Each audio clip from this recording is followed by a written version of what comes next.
이런 검색 과정을 통해서 검색한 결과의 양이 검토 가능한 숫자가 되었다면 찾은 논문의 내용을 보면서 원하는 논문만을 선택해서 저장할 수 있습니다. 이때 어떤 형태로 어떠한 정보를 볼 수 있는가에 대해서 설명해 드리도록 하겠습니다. 도큐멘트에서는 디스플레이되는 화면 형식, 논문 수, 배열, 출력 형태 등을 설정하는 방법들이 있습니다. 검색 결과 화면에서는 논문의 간략 정보를 볼 수 있는데 여기에서는 논문의 타이틀, 저자, 학술지명, 서지정보, DOI 값, 펀메드의 고유번호인 PMID 같은 것을 보실 수가 있습니다. PMID는 논문의 펀메드에 붙은 고유 번호로서 PMID를 이용하여 논문 공유를 쉽게 할 수 있습니다. 다른 연구자에게 특정 논문을 공유할 경우에 PMID 번호만 전달해주면 받은 PMID 번호를 펀메드 창에 입력하면 해당 논문만 검색이 되기 때문에 쉽게 논문을 공유를 할 수가 있습니다. 다음은 Similar Articles인데 이 기능은 찾은 논문이 정확도가 높은 경우에 그 논문을 자동 재검색해서 다른 논문들을 볼 수 있게 하는 기능입니다. 또한 연도별 검색 건수를 확인하는 것과 PMC에 들어가 있는 논문의 이미지들 그리고 인용된 논문들도 확인할 수 있는 기능이 있습니다. 그럼 검색 결과 화면을 보면서 살펴보도록 하겠습니다. 가장 위에 있는 디스플레이 형식을 변경하는 포맷과 배열 순서를 지정할 수 있는 sort by, 페이지당 보여지는 논문 수를 지정하는 per page 기능이 있습니다. 검색된 결과의 초록이나 원문 링크 등 상세 정보를 보기 위해서는 해당 논문을 선택하고 들어가도 되지만 포맷을 앱스트랙으로 변경하시게 되면 그러면 직접 검색 결과 화면을 보면서 설명하도록 하겠습니다. 그럼 검색 결과 화면을 직접 보면서 설명하겠습니다. 가장 위에 디스플레이 형식을 지정하는 포맷과 배열 순서를 지정할 수 있는 sort by, 페이지당 보여주는 논문수 지정이 가능한 per 페이지가 있습니다. 검색된 결과의 초록이나 원문 링크 등 상세 정보를 보기 위해서는 해당 논문을 선택하고 들어가도 되지만 포맷을 앱스트랙으로 지정하게 되면 검색된 모든 논문이 한꺼번에 앱스트랙 형태로 변경되어 상세 정보를 한 화면에 확인할 수 있습니다. 그리고 찾은 검색 결과를 엔드노트로 보내기 위해서는 매들라인으로 형식을 변경하면 바로 지정이 가능합니다. 포맷을 앱스트랙으로 변경해 보도록 하겠습니다. 화면을 보면 타이틀, 저자, 소스, 원문 링크 이런 것들을 다양하게 보실 수가 있습니다. 원문 아이콘을 보면 세 가지 정도가 보이는데요. 처음 보이는 아이콘은 우리 도서관의 구독 여부와는 상관없이 출판사에서 제공하고 있는 원문 아이콘입니다. 그렇기 때문에 그 논문 아이콘을 선택하면 원문이 열릴 수도 있고 그렇지 않을 수도 있습니다. 처음 아이콘은 무시하시고 두 번째 모양의 파란색 풀텍스트와 세 번째 파인드 연세를 이용하면 됩니다. 파란색 풀텍스트 아이콘은 우리 도서관에서 구독하고 있는 전자저널인 경우에 보여지는 버튼이므로 이 아이콘을 클릭하면 원문을 볼 수 있습니다. 다만 의료원 외부에서는 이용이 불가능합니다. 다음은 파인드 연세인데요. 이 아이콘은 모든 논문에 나타나 있습니다. 파인드 연세 아이콘에서 제공하고 있는 정보는 다양한 것들이 있는데 원문을 제공하고 있는 경우에는 풀텍스트 버튼이 있어서 그 버튼을 누르시게 되면 원문으로 이동을 합니다.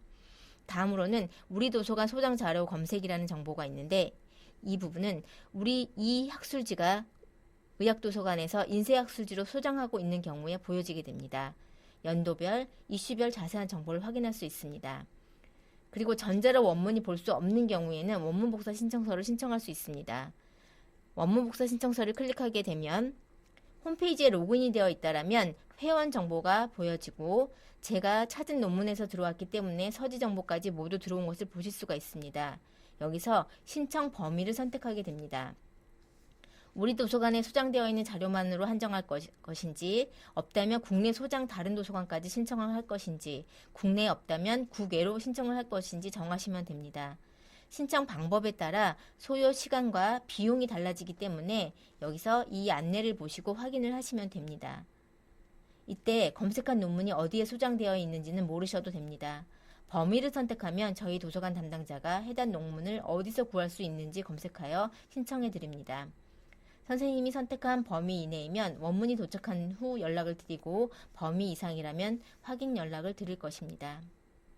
그 외에 이 저자가 쓴 논문이 SCI급 학술지에 등재된 다른 논문이 있다면 웹 오브 사이언스에서 검색할 수 있는 링크를 제공하고 있으며 검색된 저널이 JCR에 등재되어 있다면 JCR로 연결하여 임팩트 팩터 값을 확인할 수 있으며 또한 저널의 SCI, SCIE, SSCI 등재 여부도 바로 확인할 수 있습니다. 다음으로 화면에 보여지는 배열 순서와 최대 논문 건수를 선택할 수 있습니다.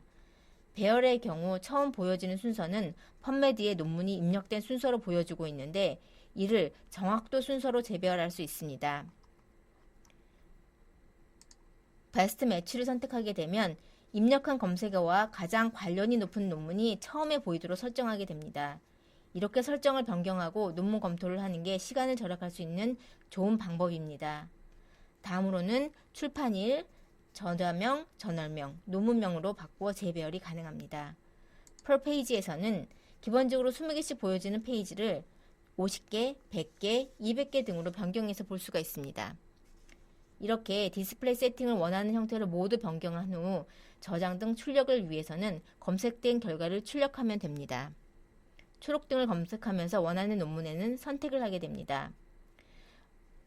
원하는 논문을 선택한 후 다음 페이지로 이동하시기 전에 화면 가장 위에 오른편에 보이는 샌드 툴을 확인하셔서 클립보드라는 임시 저장소에 저장을 하게 됩니다. 애드 클립보드를 클릭하게 되면 제가 선택한 두 편의 논문은 클립보드에 저장이 됐고 오른편 상단에는 두 편의 논문이 클립보드에 저장되어 있다는 것을 확인할 수 있습니다. 넥스트로 이동하셔서 다시 다음 페이지를 확인하고 체크를 하고 역시 임시 저장소인 클립보드에 모으면 됩니다. 마지막 페이지까지 모두 검토가 끝나서 선택이 모두 완료되었다라고 클립보드로 들어가 보면 제가 선택한 두 편의 논문이 들어가 있는 것을 보실 수가 있습니다.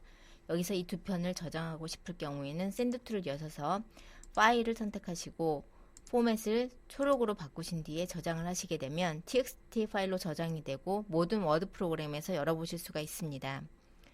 선택한 논문이 잘못되었을 경우에는 Remove from 클립보드를 하게 되면 해당 논문은 클립보드 안에서 삭제가 되고 저장이 모두 완료되어서 클립보드 방을 비우고 싶다면 Remove all items를 하게 되면 클립보드 방은 지워지게 됩니다.